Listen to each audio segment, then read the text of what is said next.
নমস্কার বন্ধুরা, মানবীর রান্নাঘরে আপনাদের সবাইকে স্বাগত জানাই। আমার আজকের রেসিপি ফুলকপির চচ্চড়ি। শীতকালে এই রেসিপিটা খুব বানাই। এটা নিরামিষ করা হয়েছে, মাছের মাথা দিয়েও করা যায়, তবে আমাদের নিরামিষটাই বেশি করা হয়। এর জন্য আমি নিয়ে নিয়েছি ফুলকপি, বেগুন, আলু, কুমড়ো, আর ওদিকে হচ্ছে আপনার বড়ি, ধনেপাতা, এগুলো লাগবে। আর পোস্ত আর সর্ষে বাটা দেবো এর মধ্যে। তো আসুন দেখে নিই এটা কীভাবে করেছি। প্রথমে সব সবজিগুলো কেটে নিয়েছি সাইজ মতো, তারপরে ভালো করে ধুয়ে রেখে দিয়েছিলাম। আর একটা কড়াইতে এবারে 2 চামচ সর্ষের তেল নিয়ে নিয়েছি। নিয়ে তেলটা ভালো করে গরম হলে এর মধ্যে আগে বিউলির ডালের বড়ি ভেজে নেব। এর মধ্যে বড়ি খুবই ভালো লাগে খেতে, তো এটা ওই ভালো করে ভেজে নিচ্ছি। বড়িগুলো ভেজে নিয়ে এটাকে তুলে রাখবো। তারপরে ওই তেলের মধ্যে আমি আগে বেগুনগুলো ভেজে তুলবো, কারণ বেগুনগুলো তো তাড়াতাড়ি সেদ্ধ হয়ে যায়, ওই জন্য আমি বেগুনটা আলাদা করে আগে ভেজে নিচ্ছি। নুন হলুদ দিয়ে আমি বেগুনটা ভেজে আলাদা করে তুলে রাখবো।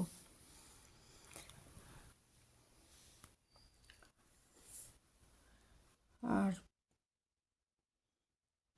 এটা কে কে বানান আমাকে জানাবেন কমেন্টে। এটা ভালো করে এই যে বড়িটা ভেজে রেখে দিয়েছি আর বেগুনটা ভেজে নিয়েছি। তারপরে ওই তেলের মধ্যে দরকার হলে আরেকটু সর্ষের তেল দিয়ে দেবেন। দিয়ে এর মধ্যে ফোড়ন যেটা দেবো সেটা হচ্ছে 5 ফোড়ন। 5 ফোড়নটা অল্প গরম হলেই এর মধ্যে আমি কেটে ধুয়ে রাখা ফুলকপিগুলো দিয়ে দিয়েছি। আর এর মধ্যে একটু বাঁধাকপি ছিল বাড়িতে, সেই বাঁধাকপিও টুকরো করে কেটে দিয়ে দিয়েছি, একটু বড় বড় করে কেটে। আর এর মধ্যে শিম বা বিন কড়াই দিলেও খুব ভালো লাগে। আজকে আমি শিম ছাড়াই করেছি, কিন্তু শিম দিলেও কিন্তু খুব ভালো লাগে, এই সময় শিম পাওয়াও যায়। তো তারপরে এটাকে আমি একটু নুন আর হলুদ দিয়ে ভেজে নিচ্ছি, ব্যাস। আর আমি কিন্তু মানে দুটো নুন দিয়ে ভেজেছি, তো সব তরকারিতেই আমি ওইভাবে নুন দেব না, তাহলে বেশি হয়ে যাবে। তো মোটামুটি 1.25 চামচ মতো নুন টোটালে আমি দিয়েছি। তো যে যেরকম পরিমাণ তরকারি নেবেন সেই অনুযায়ী দেবেন নুনটা। আর এই ফুলকপিটা একটু ভাজা ভাজা হয়ে গেলে এর মধ্যে আমি কুমড়ো আর আলু এগুলো যে আছে, এইটাও ধুয়ে রাখা রয়েছে, এটাও দিয়ে দেবো। কুমড়ো আর আলুটা পরে দিলাম, কারণ ফুলকপি সেদ্ধ হতে বেশি সময় লাগে। আর এই কয়েক টুকরো গাজরও দিয়ে দিয়েছি এর মধ্যে। আর শিম বিন কড়াই দেওয়া যায় সেটা তো বললামই।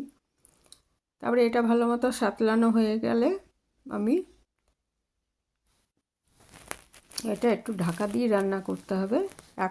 এখনও আমি ঢাকিনি, কারণ তাহলে জল ছেড়ে যাবে আর সাতলানোটা হবে না, সেই জন্য আগে একটু ভেজে নিচ্ছি।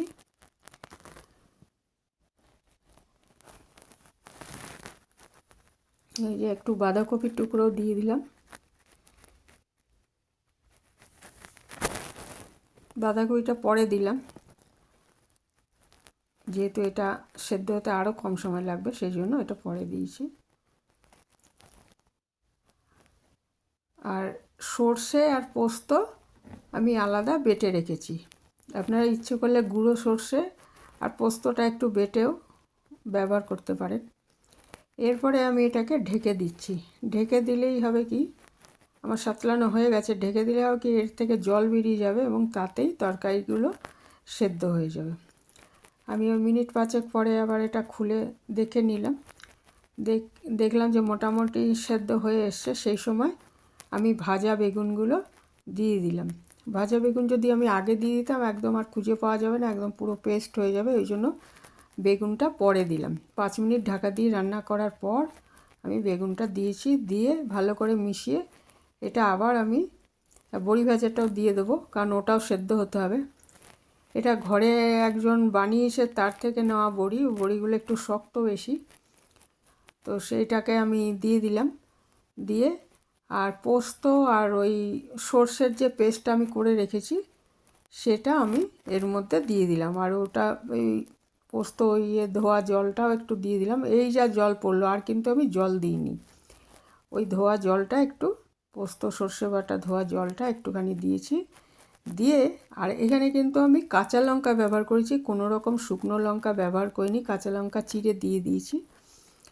দিয়ে এটাকে আবার আমি ঢাকা দিয়ে আবার 3-4 মিনিট অন্তত রান্না করে নেব।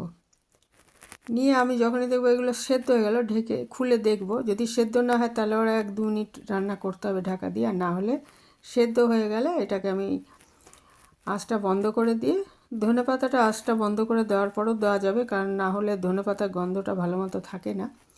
ধনেপাতা দিয়ে একটু নেড়ে চেড়ে দিলাম। আমি কিন্তু আঁচ বন্ধ করে দিয়েছি, দিয়ে ধনেপাতাটা দিয়েছি।